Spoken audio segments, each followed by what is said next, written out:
In this video, I'd like to look at the different ways that a project manager and their team can be drawn from a wider organization.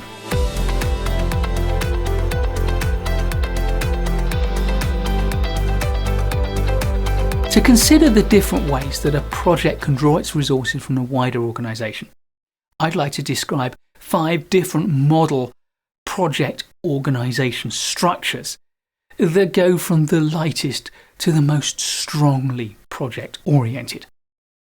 There are, of course, as many different models as there are organizations and projects, but these 5 will allow me to cover, with some variation within some of them, all of the most common approaches that organizations take to resourcing their projects. First is the ad hoc, also known as the simple or organic approach to project organization. Essentially, this is about assembling the project team and the project manager from all over the organization, bringing them together and then disbanding them once the project is over. And of course, some of the resources can come from outside of the organization as well. In this model, the project manager usually only has a part-time commitment to the project and therefore will have other things on their plate as well. Maybe other projects, maybe operational or business as usual work. As a result, the project manager will have little formal authority in the project context, and therefore they will need to beg or borrow resources from around the organization using only the power of their personal influence. Likewise, project team members may not be fully committed in time terms to the project, and therefore, again, the project manager will have to use their influence to secure as much of their team members' time as they can. The second model is a functional approach. In this approach, the project manager and the team, or a large part of the team, are drawn from within one function of the organization. The project manager may be the function leader themselves, but more likely, the function leader will act as the project sponsor and appoint the project manager from within their span of control. Again, the project manager is likely to have only a part-time commitment to the project, but they have greater levels of authority than in our ad hoc model because they draw some of their authority from that of the functional leader. In this case, ownership of the resources matches ownership of the project and the products that it produces, and therefore there tends to be a higher level of commitment to the project. Third, there are many different variants on the matrix model of an organizational structure for providing project resources. Typically, we might identify weak, intermediate, or sometimes referred to as balanced matrix structures, and strong matrix structures as we move from the least project-oriented to the most project-oriented matrices. The matrix approach draws project team members from across the organization, just as the ad hoc approach does.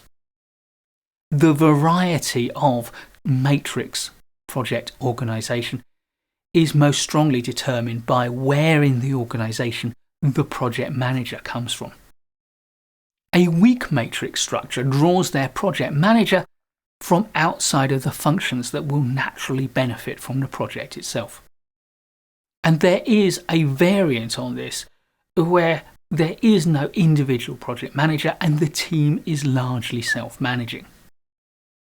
Another variant sees the project manager being contracted from outside of the organization itself. This means you get professional project management leading a largely ad hoc project team.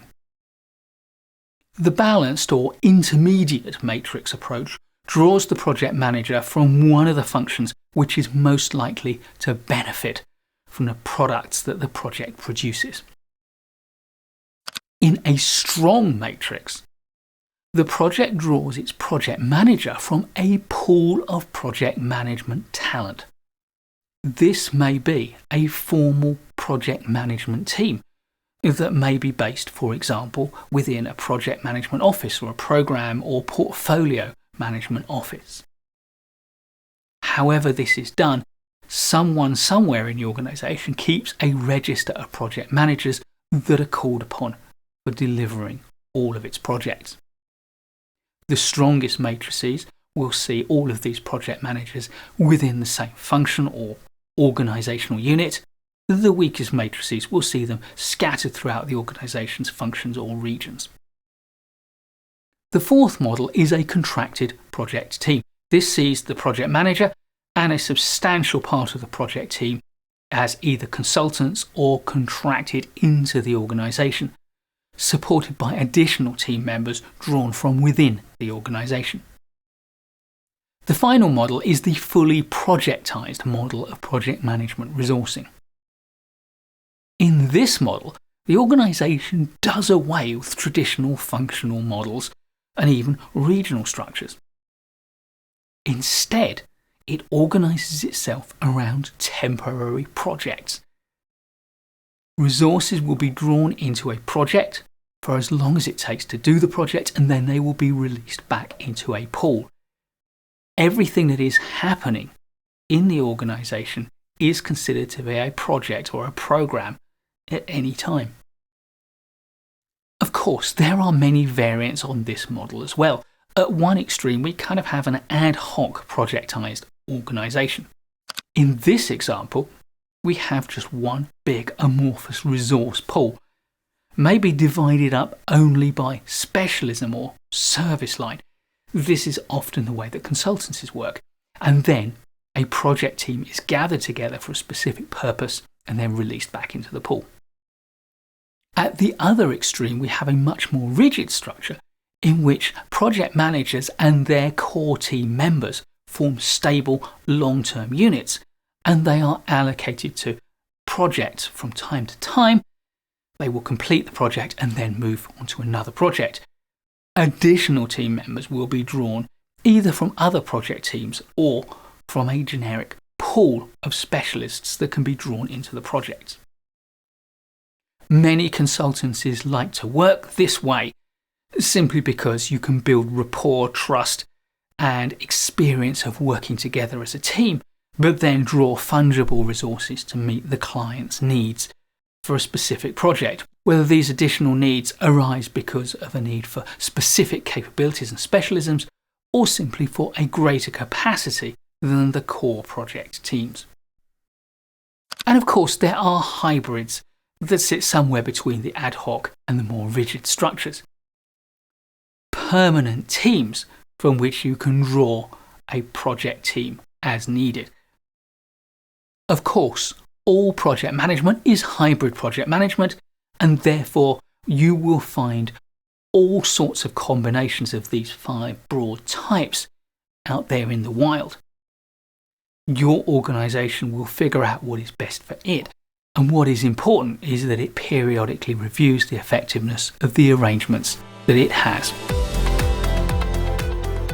Please do give a like to this video if you've enjoyed it or learned from it.